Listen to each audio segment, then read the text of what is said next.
Hey everyone, Aussie Viking here to do a sort of another review. Let's talk about The Last Jedi. So I've recently I think it's almost 12 or 10, 11:30. I've recently just finished watching The Last Jedi again on like sort of the Blu-ray version of the digital, like I guess whatever quality it is. It's the digital version that was released. Now, this is my second. I saw it once in the cinemas. I didn't think it was the best Star Wars, and I didn't really feel, for me at least, it was worth another view until it came out digitally on DVD. Now, watching it digitally, I am definitely going to buy it again on DVD/Blu-ray, probably the 4K version, because it's a very beautiful film. You can't knock that. It's a very beautiful film with a lot of CGI and a good mix of practical and CGI, but there's a lot of CGI that looks a bit near the end as well. So stuff like that. So there's a lot to go through, but on a second viewing, I'm up and down. Now, I'm obviously going to do another video once I've seen the movie again. Hopefully 4K Blu-ray, and hopefully with the commentary as well. I'm going to watch the commentary, and I'm going to go for the deleted scenes, because the deleted scenes they've released so far have actually made the film a bit better. And honestly, when I'm watching it, I'm like, wow, this film really needed some of those deleted scenes in. It feels like, and most likely will be true, that this is going to be very like Attack of the Clones, where the deleted scenes actually add a lot to the film. Downside is, with Attack of the Clones, well, unlike Attack of the Clones deleted scenes are actually canon. We don't actually know if the deleted scenes in this film are actually canon or not, although they're kind of in the book, but the books can go iffy way, because in The Last Jedi we find out that Poe firstly meets Rey in The Last Jedi, even though in the book, Force Awakens, novel of the film, they met in there. So it's obviously going to be some changes, which is, yeah, there. So let's talk about it. So this is an interesting film. It goes completely differently of what you'd expect, which, just like the prequels, a lot of Star Wars fans hate, because it's not what they wanted, it's not what they perceived it to be, which I get, and I get, but this is really interesting, because there's some bits that I hate in it and I like in it, and they're really good and they're really, really bad. But I don't just stem it towards Rian Johnson Last Jedi. I actually stem it towards Episode 7, J.J. Abrams, and what they did with that, because Episode 7, if you know me, is the most unimaginative, uninspired film in the Star Wars saga ever. It literally doesn't even go by laws of creating world building. It doesn't even follow the laws of world building there. It literally just gives you the most boring film verse you could get after Episode 6. Now again, yeah, I'm a fan of the old extended universe, but looking at Episode 7, it literally was the worst, just the worst, honestly, in terms of creating a universe, and I actually stem it to that. If it was a better made film, Episode 7 actually had a more original story, more original universe, 30 years from Episode 6, then The Last Jedi probably would have had more room to wiggle, which, you know, I'm sure you all heard. Some things I did like. I like the First Order Dreadnoughts. I like the First Order ships. Things like the really, really just shove down your throat comedy. The great thing about the comedy in Episode 1 to 6 was you had a mix of slapstick comedy, smart comedy, and in the middle, but you didn't really get much of, oh, is General Hugs there? Hugs, are you there? I'll hold. Something about your mother. You know, and like shit like that. You never got that bad. It never got into the Marvel territory of stupid ass jokes, and that's what we got. We got stupid ass jokes, and it was boring and stupid. I'm just trying to get the lie better. It was boring. It was stupid. It really takes you out of the film. Actually, it really, because when you start this film off, a lot of characters go from interesting, realistic characters to boring. Okay, like Hux. He's got some good moments, but in the end, he just gets his ass kicked, he gets shat upon. It's like, you've become a boring character now, which is a shame. Let's talk about the characters. So, Poe and Finn, sorry, there's a lot to think of, are interesting. They definitely feel a bit dumber, but I think it's more so the females in it that are really kind of dumb. And I'm not trying to be like social justice warrior here or whatever, but it really feels like a lot of the shit that happens in this film could have been stopped by, well, talking to each other. Poe could have literally gone, oh, look, we got this plan. What do you think? That's dumb. Why is it dumb? Oh, because this is my plan. Like, when Holdo comes in, if she had loads of time to talk to Poe about it. And of course he was demoted and stuff. Okay, that's fine. But when he literally comes and says that his plan was this, and she, instead of being like, why? My plan is this. She goes, that was dumb. You're arrested or something like that. And it's like, why didn't you tell him? Because he then mutinies and all this other crap, and you're like, this could have been averted if you literally just were a better character, not being a female badass, hard ass, dumbass. Like, it sucks, because I also love the actress that plays her, and it's all of a sudden she's now a really bad character. It sucked. It really sucked. But let's go to other things. There's so much. Alright, so Luke Skywalker. I still hate it when he throws his father's lightsaber away. That does hurt. I'm not against the whole. The theme basically is failure and stuff like that, but it's also the idea of I see what Rian Johnson's doing, and I also see what Kathleen Kennedy and Star Wars were doing at the time. Even though there's a lot of saying that J. Abrams had this idea of Episode 8, and Rian Johnson threw it out and stuff like that, which is apparently true. All that, so on and so forth. But I get it. Don't meet your heroes. It's not going to be what it turns out. And I'm fine with that. But they did it in such a way that it didn't feel like you were expanding upon what we already knew. You're literally just like, yeah, fuck it. We're not going to give you much backstory. So, like, when Luke has that moment of failure where he ignites his lightsaber, I like that. I'm fine with that happening. But there's not much context nor build-up as to why. All we hear is, oh, I felt darkness in him when I was training him. And, yeah, and I had a moment of weakness. Okay. But they should have had more. If Luke literally had a conversation where he was like, before this moment, I had recently lost my wife, and my children that I had left me. I was too involved. After her death, I was too involved with the Jedi Order, with Ben, because he was there when she died, and they were very close, right? As families are. And they could have noted that as I was training harder with my students and stuff, I felt the darkness in Ben. That's why I had lost everything. I had nothing. And that's what drew me to the dark side in him. That would have been perfect. You literally would have built up more extended universe stuff. You would have literally given us all that we wanted. Amara Jade, kids that have gone out and left him alone, which would have added to his deceit, I guess you could say, in his basically wanting to die. And then you have what happens with Kylo and his students and stuff. That would have been perfect. It would have literally been 2, 3 extra sentences, maybe 4 at most. And you would have literally made a lot of Star Wars fans happy, and you would have had a lot more context and depth to why he turns into this, to why he basically does that. No, Ben, don't. Like, that would have been perfect. But what do we get? We get nothing. Another thing is, it just feels too much like the original trilogy. And I know people are like, oh, we want that after the prequel trilogy and stuff, but here's the thing. The prequel trilogy is different from the OT trilogy, thematically wise, but also because it's a different era. This era just feels like a chromier version of the old version.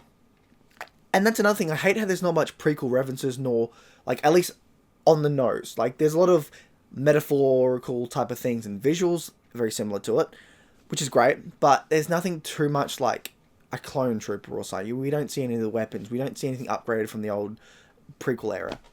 Although, to be truthful, Disney has fucked a lot of the OT trilogy up, so I'm not going to lie. Maybe it's a good thing they haven't actually touched the prequel trilogy, because they would fuck it up even more. Of course, I'm sure a lot of fans are like, yeah, you can't fuck up the prequel trilogy. Yeah, whatever, fuck you, I love the prequel trilogy. It's a lot better than this trilogy, which is one of the big things I'm going to say.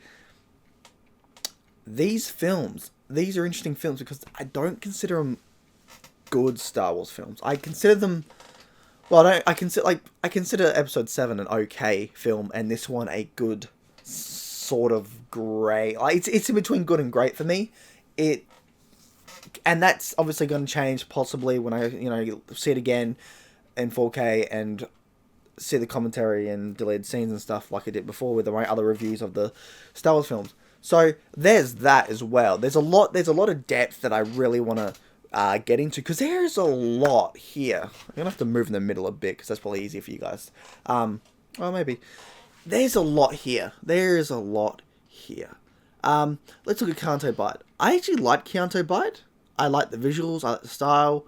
I can understand why people didn't like it. I felt like it had a good start, and then in the middle it's like, oh, we got arrested.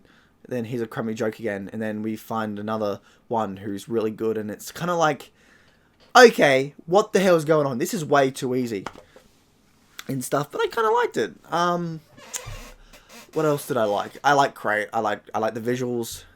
There's a lot of CGI here, though. There is a lot of CGI, and there's some bad ones too. Like I said before, like at the end when Rey's using the Force, which really pisses a lot of people off, to lift all those rocks, they look pretty bad. But yeah, like there's a lot to say, like I said. But let's go into the characters. That's a good one. So we've gone to Luke. Yeah, Finn and Poe. They kind of act the same way they did in the last film. It's just there's just some differences where you kind of like. I can see them doing it, but they need to be a bit more changes. I don't know. They kind of get brought down by the females in here because they're acting like idiots and stuff like that. But the biggest character changes, I think, are Rey and Kylo. First up, Kylo is the best new character from this series. I think Rey is the dumbest. Rey is the worst protagonist in Star Wars and one of the worst females in Star Wars because she's so boring. Don't get me wrong. If you like her and stuff like that, you know, good for you, but I just find her boring, and not because I'm a guy. It's just because she's just too OP'd, Mary Sue, and great. But, like, there's no real reason for it. Such as, in The Last Jedi, she grabs Anakin's lightsaber and starts swinging it around, and after a few swings, she's able to do, like, twists and turns, and like, stop it very well and stuff, and it's like, she's able to basically use it like a pro, even though later on she's kind of a mess with it, with the fight with the Praetorian Snoke's guards, which when I watched that again, she isn't the best, but she's still pretty badass. And I mean, she's had almost no training, even with those that are fighting with sort of like force weapons, yet she's able to kill them and stuff like that. Even then, it's kind of like, hang on here, we didn't even see her learn to fight. All she did is swing it around. She's better. She learns to make pebbles float, and then she can make 100 rocks float with, again, no training. She's very boring. And what's interesting in this film, that connection that her and Kylo have, which I love, there are moments where that connection really brings her character up a bit, but then it just goes away and it disappears. By the end of the film, she goes from... So, at the end of episode 7, I thought her Rey as a character was a 1, right? This film keys her to like a 3. A 3. So she gets better, as a better character. She's from a 1 to a 3. And as you think she's going to go to a 4 and a 5, it literally tumbles back down and just stays at 3. She's slightly better in this film than she was in episode 7. But nothing happens. She's just still boring. She's still OP'd. She's just really boring. And I know there is a lot of great metaphorical love stuff in between her and Kylo, which I liked. Like when she goes onto the ship, the Supremacy. She's done it, and she looks at Kylo when she's on the pod. She's done her makeup. She's looking beautiful. She's beautiful, looking stunning like a princess. He's that ruggedy prince. And I get that. The metaphors and stuff, I get that. But then, of course, the next scene, it's like, nah, she's not. And it's a bit weird. But I get that sort of thing with a love story, I guess they're trying to tell. But here's the thing. If you complain about Anakin and Padme's love story, and these guys get together, of course, there's still a third film. But if these guys get together and they actually fall in love, you can't hate on Padme and Anakin anymore. Why? Because that made a lot more sense. Because think about it. If Rey and Kylo do come together, they literally go from, I want to kill you, to I love you sort of idea, because they're connected. And I get that. But he killed his father and slaughtered others. He also killed the father figure for Rey. That's a really fucked up thing. And I know you're like, oh, but what Anakin do with Revenge of the Sith? Yeah, but for 90% of the prequel trilogy, he's actually a good guy with moments of evil. He doesn't actually slaughter anyone in front of Padme, does he? At least from what I remember, maybe in the Clone Wars, but in the movies, he doesn't actually kill anyone in front of Padme that wasn't kind of a good guy, I guess you could say. If they get together, it's going to feel like it works, but it's also going to be very weird, which I guess is a Star Wars thing, you know. Another weird thing, I think, is Kylo. So Kylo literally goes from wanting to be a Darth Vader wannabe to, well, his own thing. So up to, like, even a bit into the start of this film, he's like, Darth Vader, and all of a sudden he's like, take your stupid helmet off. And now he doesn't. Like, all of a sudden, it's like a very big shift. It's just a very big shift of, I want to be like Darth Vader, fuck it, kill it all, kill the end, kill everything. Let's start a new thing up. Let's start our own, let's become somebody else. Let's be our own person. And it's like, why? What? Because you've had a few Skype calls with Rey and you can feel her emotions. All of a sudden, you now don't want to become Vader anymore? You want to be your own person? It doesn't really feel like that's explained well. And that kind of works for the love interest as well. All of a sudden they respect each other, even though they had two calls where they just hate each other, and all of a sudden it's like, no, I love you now. Or at least it's there, so it's still weird. Some things like Yoda, I still think it should have been Anakin, or at least Yoda should have been there for the burning. Anakin should have saved Luke, because I still hate that. Killing Luke off. It was not needed. You could have done so much with his character. It was not needed at all. He didn't have to die. That is bullshit, 100%. And you know what the scene would have been better? The scene would have been better where you think he's going to die, and just as he's about to disappear, a metallic hand, grabs his shoulder and says, "You're not over yet." It's Anakin's hand. It's Anakin. His father saving his son like his son saved him. But Luke turns around and it's that weird half Anakin, half Vader face that they originally had concepts for in episode 7. That would have been fucking awesome. But no, we get nothing like that. We just get his death. We don't get a great reunion with him and his father, which would have been fucking brilliant if done properly. Okay, Disney hasn't really done much with this new trilogy, and they've really fucked a few things up, so they probably would have fucked that up too. But still, you could have had that potential. And this is where it comes to the end. So, comparing episode 7 and 8 to, say, New Hope and Empire and episode 1 and 2, 7 and 8, I think, are the weakest of or they're basically a part of the weakest trilogy, I think. I do think the sequel trilogy will be the weakest. And don't get me wrong, it's quite possible that the third film could very much be a mix of what Revenge of the Sith was. Basically, Revenge of the Sith, a lot of people like that. Even the ones that hated the other two prequels, even though I love them. A lot of them went, you know what, I really like episode 3, and for a lot of people it's up there with Empire. Same for me. So it's quite possible that episode 9 could pull a Revenge of the Sith. It's very plausible. But they have a lot to do. They've got to make Luke feel like his sacrifice was needed. They need a time skip. They need to make sure what happens to Rey and Finn, Poe, and Rose, and all that. They really need to dig down on that. You know, the Knights of Ren, Snoke, what's going on. Like, they really need to get their shit together.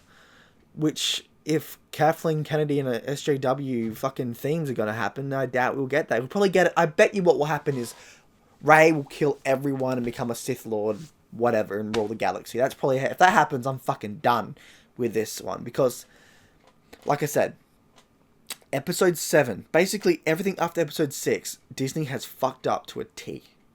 Not 100% though. Like I said, when I saw Rebels, the Rebels finale really opened up the universe more so for me, and I'm excited for that. I'm more excited for more side content than the main content. And in a way, that's disgusting, because the main content should really be something that really draws you in, and then the side content keeps you there. But I don't know. I really don't know. I do think the third film will be... 9 will be a better film. This film, I mean, because, let's be honest here, episode 8, for me, Last Jedi, was better than episode 7. And hopefully episode 9 will be better than 7 and 8. Episode 7, weakest Star Wars film for me, but that's because there's no imagination, it's boring, Rey's a big Mary Sue, and then obviously this one didn't fix it, so we'll have to see. But yeah, Last Jedi is not... It's not that bad of a film. You can, of course, you can still complain about Rose. She's one I didn't touch on. Rose is an interesting character, because I don't hate Rose, but she needed a bit more. There's definitely some cringy stuff there. Like, I'm not gonna lie, I laugh when there's that scene where she's just driving into Finn's like sort of like sifter or whatever. Her face is like, I can't stop laughing, because it's like, he's about to sacrifice himself for the greater good and save the ones he loves, and nah.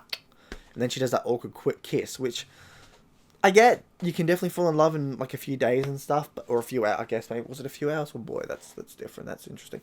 But yeah, Rose, I don't think she's as bad as people say, but she's not that good. She's like a 1. She's a 1. If I was like, you know how I said Rey was a 1, she's a 1. She's a 1 like Rey in episode 7. So, yeah.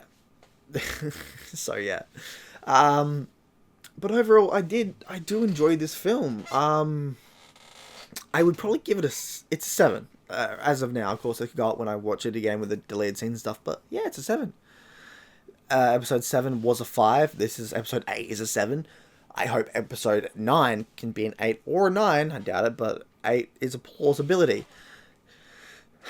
But I'm not gonna lie, when I was watching this film, there's a lot of moments where I'm just like, this is not a Star Wars film. This is a Marvel Star Wars film, and it's missing a lot of heart from Star Wars, which is weird to say, I guess, but it feels like it's missing heart. It's missing its own. It's not its own thing. It's not Star Wars. It's a mix of fuck you, we're doing what we want, which you're gonna get. But yeah, I mean, I want to talk about this, but I don't want it to be a 4-hour video, which it could probably be. So I'm gonna cut it down there. But The Last Jedi, upon a second viewing, is a lot better than I remembered it. But there's still moments where you kind of like even think of it now, Phasma. If they bring her back, they can bring her back. But let's be honest here, the damage is done. They can make her a badass in the next one, and that's kind of cool. But she's probably going to die again. And it's like, well, yeah, they actually did fuck up a lot of things in this film. So for me, personally, in the rest of the Star Wars films, it's behind Attack of the Clones. Although I do have Attack of the Clones fairly high up in my list, because I actually enjoy that one. Holy crap, fuck me, right? No, unless you're a female, don't. But, like, I like that film, but The Last Jedi is behind it. And there's actually a lot of similarities. There's a lot of CGI. There's actually some iffy acting. If you say the prequels had bad acting, Daisy Ridley has some weird acting. Like there's some like flat lines here. There's some flat acting here. There's some great acting, and there's flat acting, and you obviously with the flat acting you could say it's bad as well. It depends on who you are and what you perceive it to be. But there's a lot of iffy acting in this. I was quite surprised, especially for someone as Rian Johnson. He actually does get a fair bit of good out of the actors, but then again, she could get better, and I'm sure she will. Actors get better over time, they learn, and yada yada yada. Anyway, Aussie Viking out. I'll see you in Valhalla. It's not that bad, but it's not that good. Anyway, that's my thoughts on a second viewing of The Last Jedi. See you in Valhalla. Bye.